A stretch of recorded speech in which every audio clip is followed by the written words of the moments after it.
Sana nakahabol kayo para naibigay ang 2,000 pesos cash uplift assistance nyo para sa mga members na ito. Ano ito?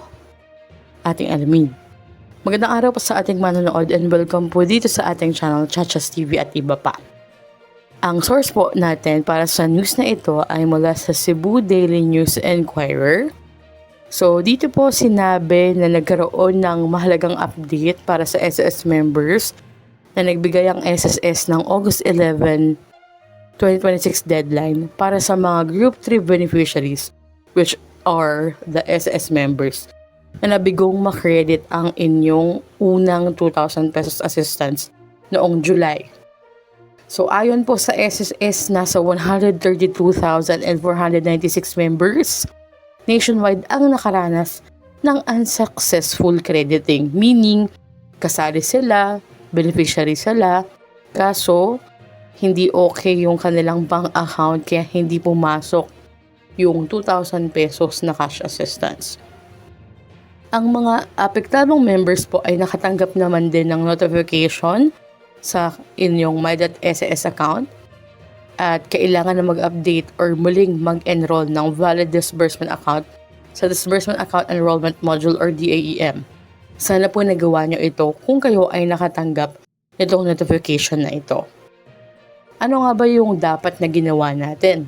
Kung nakatanggap po kayo ng notification tungkol sa failed uplift crediting, kailangan na naiayos na natin yung DAEM account natin or yung bank account na naka-enroll sa SSS on or before August 11. So i-comment nyo naman po kung nagawa nyo yan, kung naayos nyo, kung kayo ay qualified member at nakatanggap ng notification. So bali hindi po lahat ng SSS member ay covered nito or beneficiary. Pagkatapos niyan, sinuri naman ng SSS ang updated accounts kahapon, August 12, bago nila i-submit sa Land Bank for recrediting.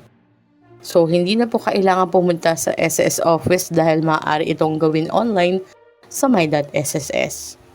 So, ang sakop ng Group 3 po ay para sa 1.5 million low-income employed SSS members, kabilang sa pangunahing requirements ay kasalukuyang employed or may employer, may monthly income na hindi lalagpas sa 20,000 pesos, may kahit isang SSS contribution noong 2025 or 2026, may active disbursement account na enrolled sa DAEM noong April 30, 2026.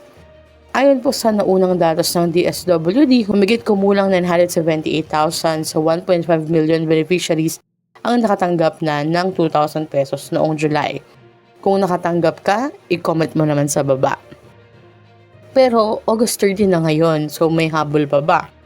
Ang official po na deadline na iniulat ng SSS ay August 11. Kaya kung hindi kayo nakapag-update or nakapag-enroll hanggang sa deadline na ito, maaaring kailangan nyo pong hintayin ang susunod na instruction ng SSS. Sana po nakahabol kayo kung kabilang kayo sa mga nakatanggap ng My.SSS notification tungkol sa failed crediting. Hindi po naglabas ang SSS ng official na post sa kanilang official SSS. So, maaari pong through your own My.SSS account nyo na siya makikita. At paalala po, ang uplift assistance ay government-funded assistance at hindi po siya galing sa SSS members' contributions. Ang SSS ay katuwang lamang sa pagpapatupad at pag-credit ng assistance sa mga qualified na employed members. Again po, bilang paglilinaw, ang uplift assistance po ay hindi siya ina-apply. Ito po ay may kwalifikasyon at may mga pili na pong mabibigyan nito dun sa mga low-income employed members. So, direct po yung notification kung ikaw ay qualified or not sa iyong My.SSS account. Hanggang dito na lamang po muna. Muli ito ang Chachas TV at iba pa. I-like, share, and subscribe para kay updated. God bless po and have a nice day.